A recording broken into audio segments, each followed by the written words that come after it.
Baton Rouge, Baton, come on. Baton Rouge, Baton Rouge. Baton Rouge, Baton Rouge.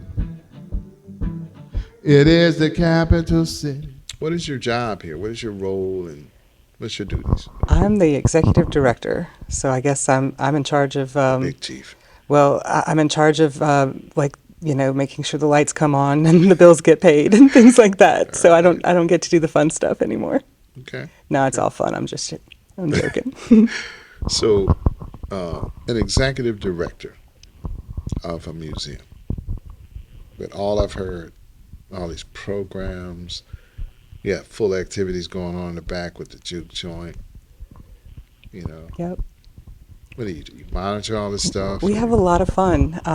The day that I found out I got the director's job was the day the juke joint was being rolled across and set up on the campus. And I felt like they left the kids in charge of a candy store. So, so you're basically the chief kid that's in charge? They joke sometimes that I say yes all the time. They're like, oh, that was too easy. Like, oh, can we do this? How about a historical happy hour?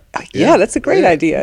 We want to have some things after hours so we can get, working folks in too that, can't come to our lunchtime lectures or the things that, are, during our regular day. Okay, so the person that's in charge of everything, normally they got to oversee, make sure everything's intact.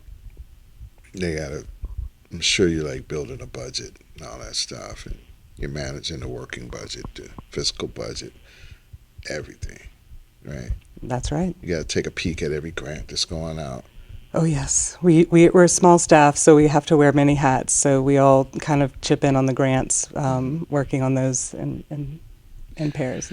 So are you the type of director that says, here's my 1-year plan, here's my 5-year plan, this is what I see for the business or for the venture?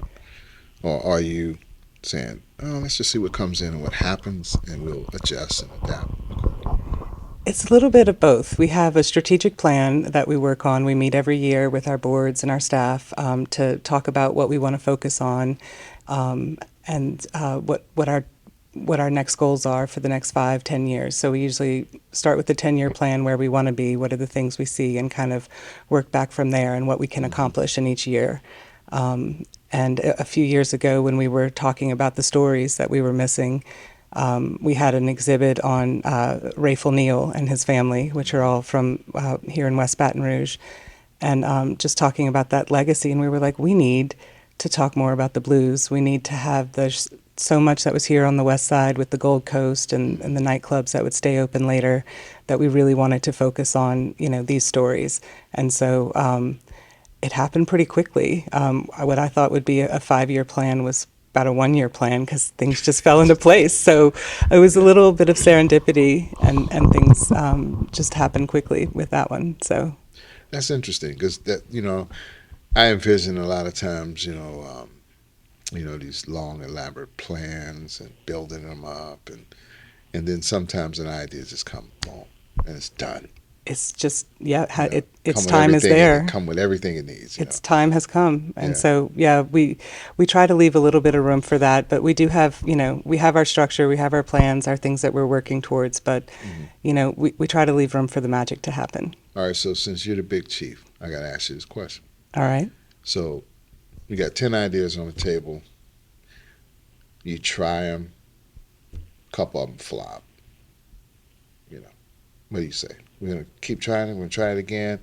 Or we're going to cut our losses and get out of there. So we usually do a debriefing, and we think about what went wrong, what could have gone better, what That's when you go to the SWAT thing. Mm-hmm. Sometimes we plan a great program, and we have just a handful of people that show up, and you're like, man, I really thought this would be and other times you have 250 people here, so you never know. All right, so that takes me to another question that I was going to have for you. With the pandemic, for the last 3 years, attendance has been big issues. And I've noticed a trend in grants and funding where they ask the question, is this going to be in person, virtual, or both? Right? Mm-hmm. Because obviously each one would dictate a different budget.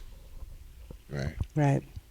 So how have you adapted to that? I mean, I think we're fortunate just by our setup here because we're on the 6 acre campus and so much of our spaces are outside and open air hmm that we just were able to adapt and move some things outside.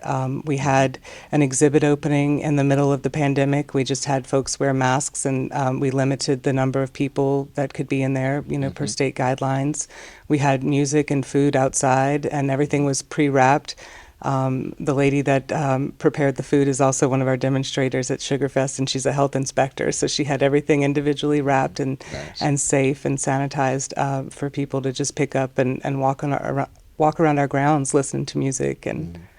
and enjoy the campus. So basically, what that means is that you adapted to stay in person Pretty much. because We that's your did a model. few things virtually. We had to do Sugarfest virtually that year, which I remember that.